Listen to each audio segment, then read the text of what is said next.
Log on to HRTV.com for more information.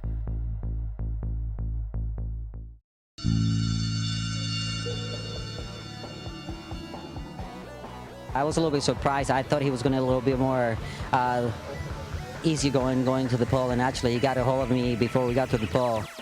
On this week's HRTV Rewind. Bird run to win the Brooklyn in wire-to-wire style. And they're off for the Belmont Stakes. He had a nice break in April at Payson Park. He came back here. He's been breezing every week on the turf at Belmont. Sarah's Secret trying to go all the way in. Sarah's Secret wins. The 60th honeymoon handicap went to Rafael Bejarano and Sarah. And now here I am in New York, New York, winning my first Grade 1.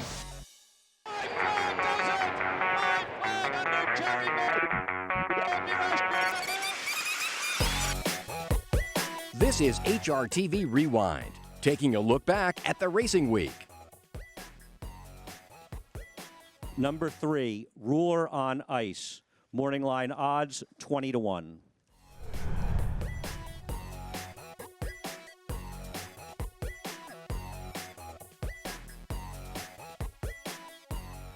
How many acres does Belmont Park sit or stand on? How's that? I don't know how many acres it stands on, but it takes a $10 cab ride to get from the front side to the back side. I will accept that answer, sir. Longest shot in Belmont history to cross the wire first. I want to say it was Sarava a few years ago, and I don't think he won a race after that. No, you don't. Stay there and say that. That's the correct answer. Oh, okay. Go shock the world, McPeak and Prado. And finally, the over-under last year's winning time of Drosselmeyer, faster or slower? This is a better crop than last year. Last year it was 2:31.57.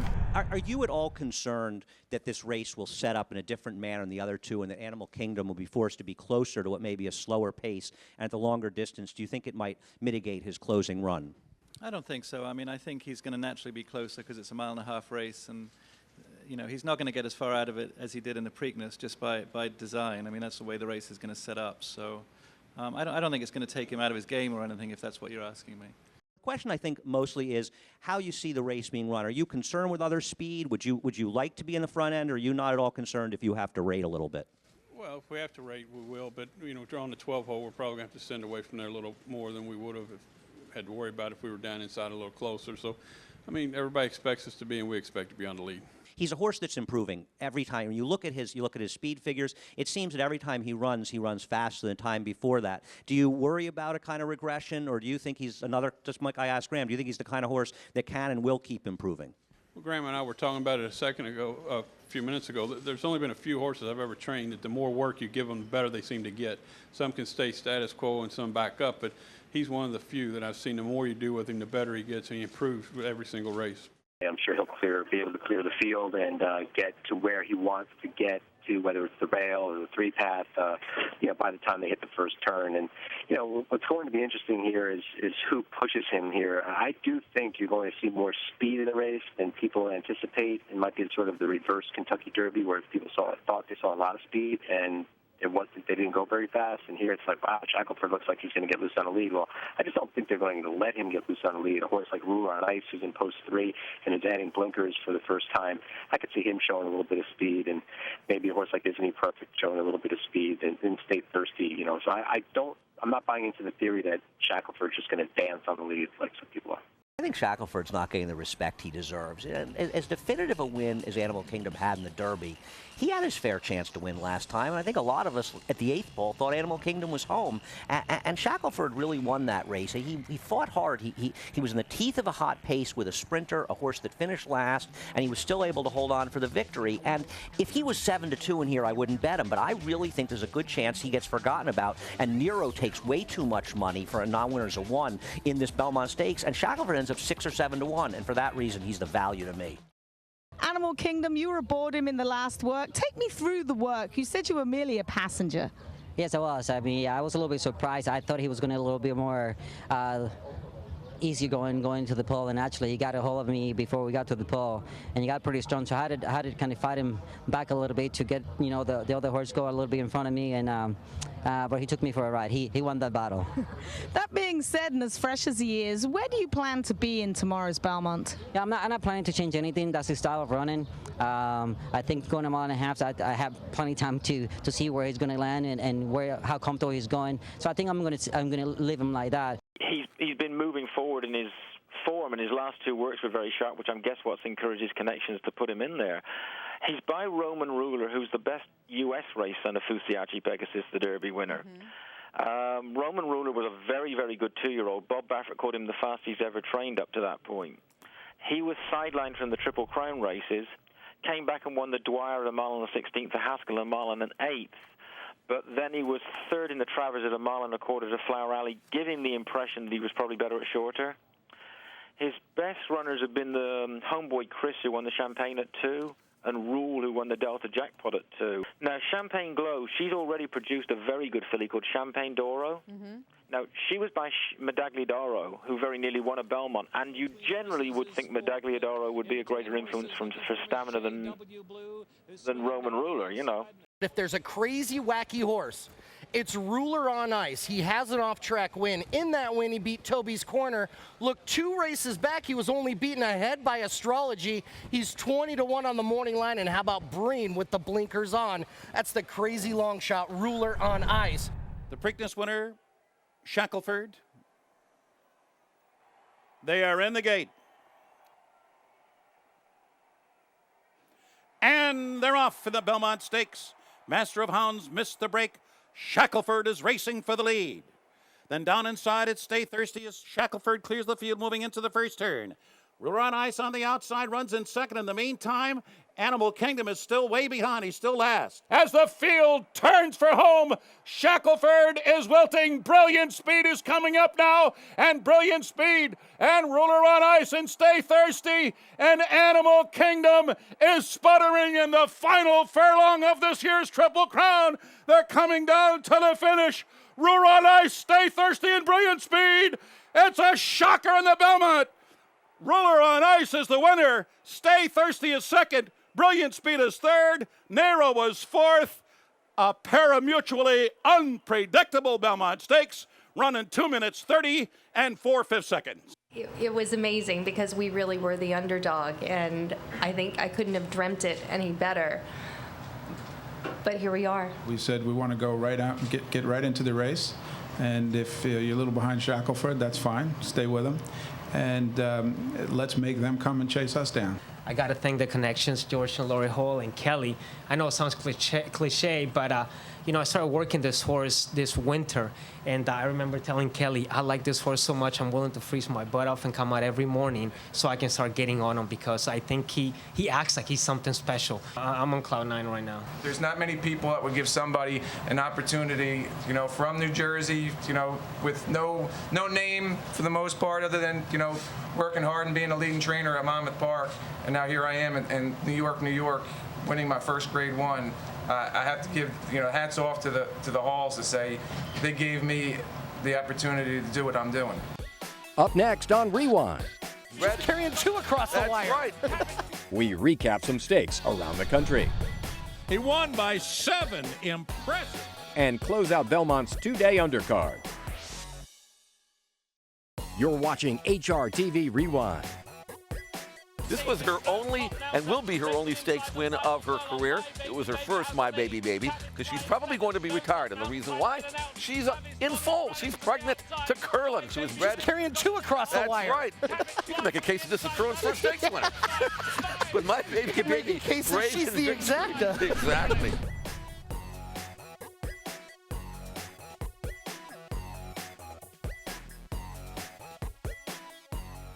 Havre de Grace with Saez now takes over the 6 in 12 and 3. It's Havre de Grace still under a hand ride. Tiz Misu is going to chase her home in second. Sarah Song's retreating third. Furlong to go. Havre de Grace is trying to show her class right now. Saez is still sitting chilly. It's Havre de Grace, and Saez is not asking for anything. Havre de Grace is romping by 2 1/4 over a game Tiz Misu, followed by Sweet and Sour Nina third.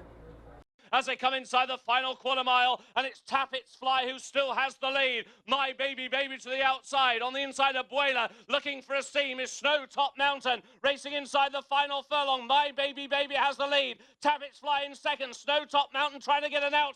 Ravi's Song is rallying to the outside. My Baby Baby has got a lead of half a length. Tapit's Fly to the inside. Ravi's Song on the outside. My Baby Baby to win the early times, Mint Julep. Quite a good battle right now between Corey Lannery and Sean Bridgmahon, who's going to be riding in the Belmont Stakes on Santiva. Those two guys have been absolutely tremendous. And a week ago, I kind of teased a little bit. I mean, it's amazing. The last 8 race meets here at Churchill Downs have been dominated by Le Peru, Burrell, or Alvarado. And we have 2 new shooters in Corey Lannery and Sean Bridgmahon. And just to put it in perspective a little bit, you know, Derby week, April 30th through May 7th, you know, you've got a lot of the big-name riders from all around the country, the Garrett Gomez, John Velasquez, and guys that ship in here and compete for the week. So if you take a look at the standings since Derby week, Corey Lannery, for example, has won 25 of his 99 mounts. That's a 25% win clip. Sean Bridgmahon has won 20 of his 94 mounts. He's winning at 21%. Now, finally, Le Peru, who kind of started off relatively slow by Le Peru standards, he's picking it up, and he's won with 14 of his last 68. And over the last 5 days, both he and Lannery, they've both won 7 races, which lead all riders. So Lannery and Bridgmahon are the quiet kind of, leaders right now. Le Peru's charging, and then, Burrell has been relatively slow, and Robbie Alvarado is having a slow meet, although he has picked it up of late. He's won with 8 of his 49 mounts. But Lannery, the leader, with 27 wins, Bridgmahon at 23, and then Le Peru at 20.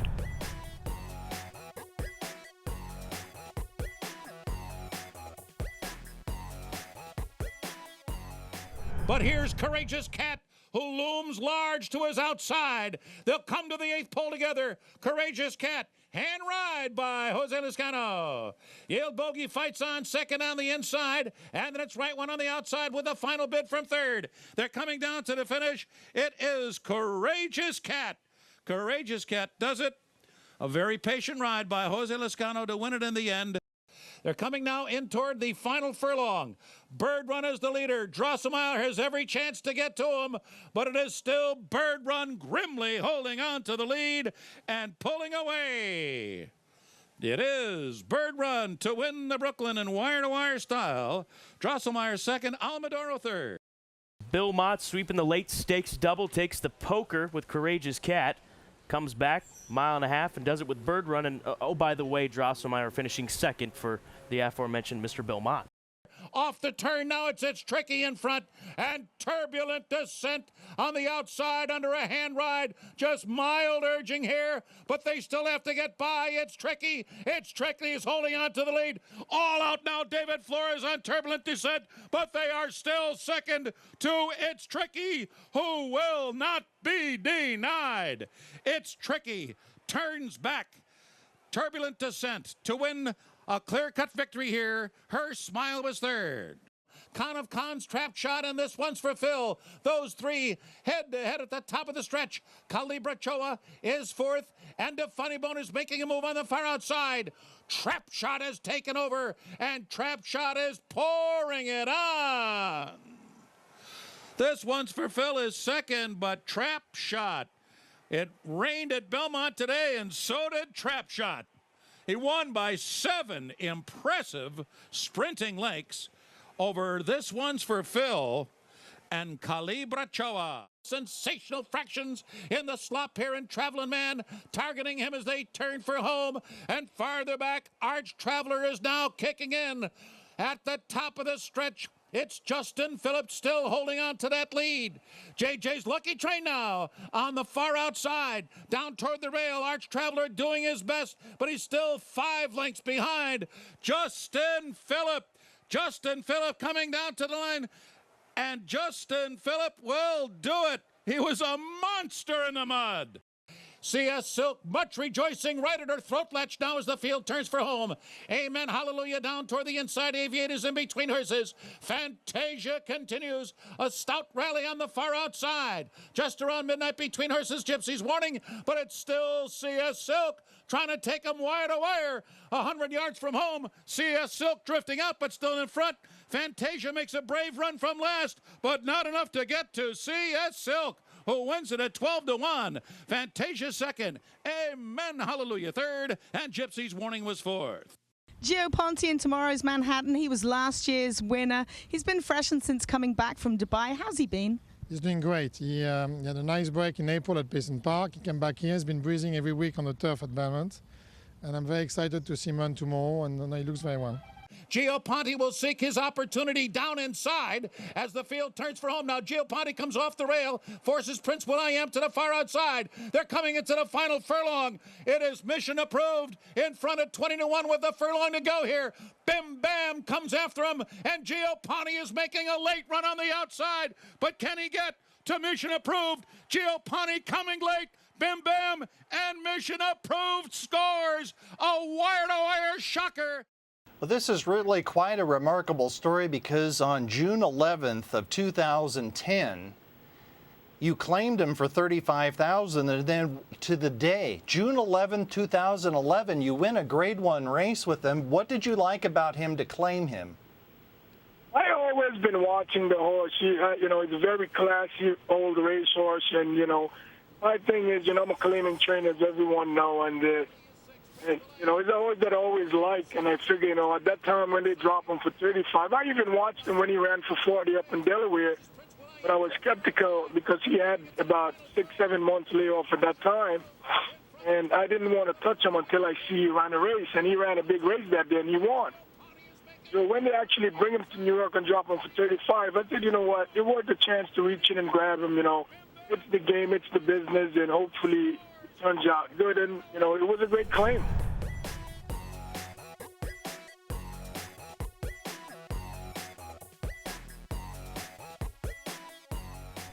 Beso Grande outside, Bessie M inside, fighting tooth and nail and hanging on to that lead. Bessie M and Daniel Centeno, Beso Grande and Luis Serrato, nothing between these fillies. Beso Grande, maybe a nose in front.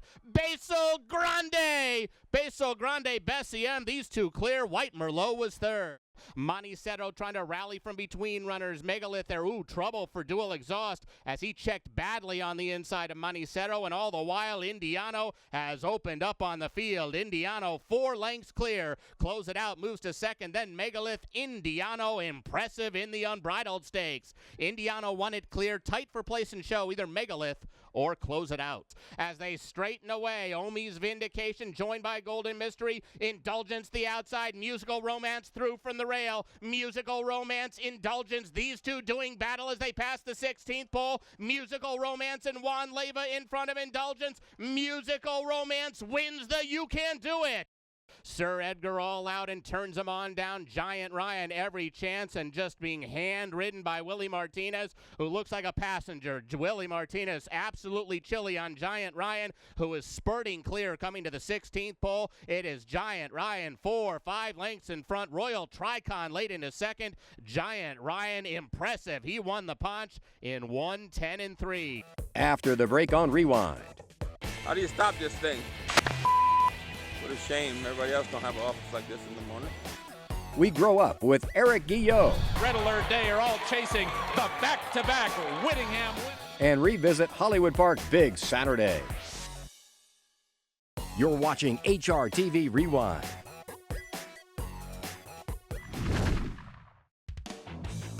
In the Guillot barn, no sign of Guillot, but we've got Tony here. Hi, Tony. Hi. This is who we're looking for. How you say that? Porque te quiero. Porque te quiero. This is your first look at Porque te quiero. How's that hay tasting, big girl? And what does that mean? Porque te quiero. Because I love you. Because I love you. Better not say that to Eric. Eric has arrived, so she's coming out. Porque te quiero. What happened to Zoe? She's out galloping horses? Apparently. Yeah. All right. Well, okay. Here it goes. I couldn't say no to her. Give me the little camera. Here we go, up to the track. It's gonna be the same thing. Back her up to the today's pole. Let her sit a little bit, but not too fast, Roberto. She's gonna work tomorrow. How do you stop this thing? What a shame. Everybody else don't have an office like this in the morning. If I can't make it as a trainer, I'm gonna either do one or two things. I'm gonna go work for John Sal and take Larry's job, or I'm gonna go work for HRTV and do video. Okay, to Carroll, coming around out the home stretch bend, gap along, beautiful fluid stride, gobbling up the ground. Tomorrow she'll work a half mile, her final prep work for the first time start. Next week at Hollywood on the 11th, in Cinderella. Then gonna make a determination whether she's good enough to go and maybe skip the Scholarville at Saratoga or go to the Spinaway 7/8. Try to get it ready for the fall longer distances. Up against the sun, coming off the track in good form. Ears pricked, looks good. Pony bouncing. Well, Gil hopes you guys enjoyed the segment of the upcoming 2-year filly. Hope this worked out. And Zoe, you owe me breakfast when you get here. Since you ate half of my sandwich the other day anyways. Over and out.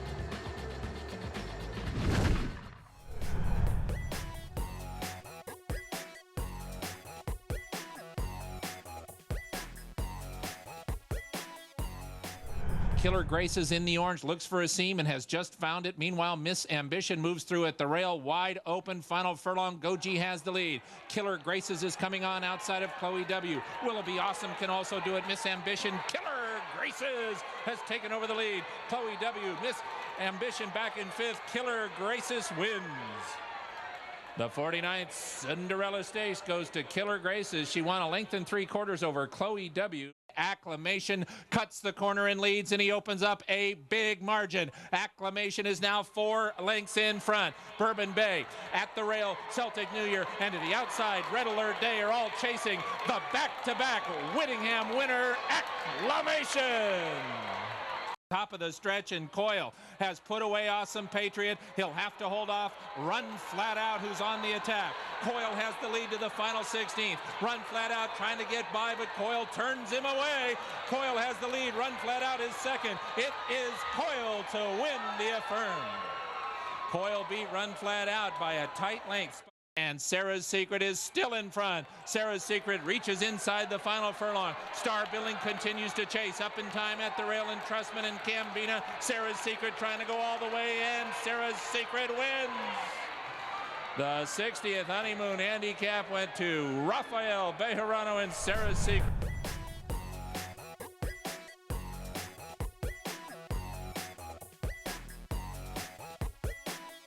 And Get Stormy under a hand ride has taken the lead on the outside from Get Serious, who continues to battle on at the rail. Here comes Teeks North up after them. Sleepless Night on the far outside, and Sal the Barber. Get Stormy in front to the outside. Teeks North. Teeks North takes the lead. Get Stormy. Get Serious. Teeks North. Teeks North wins the Monmouth Stakes. A late bid from Sleepless Night into second. Then Get Stormy now, and Get Serious. That's all for Rewind this week. Here's a look at what's coming up next week on HRTV.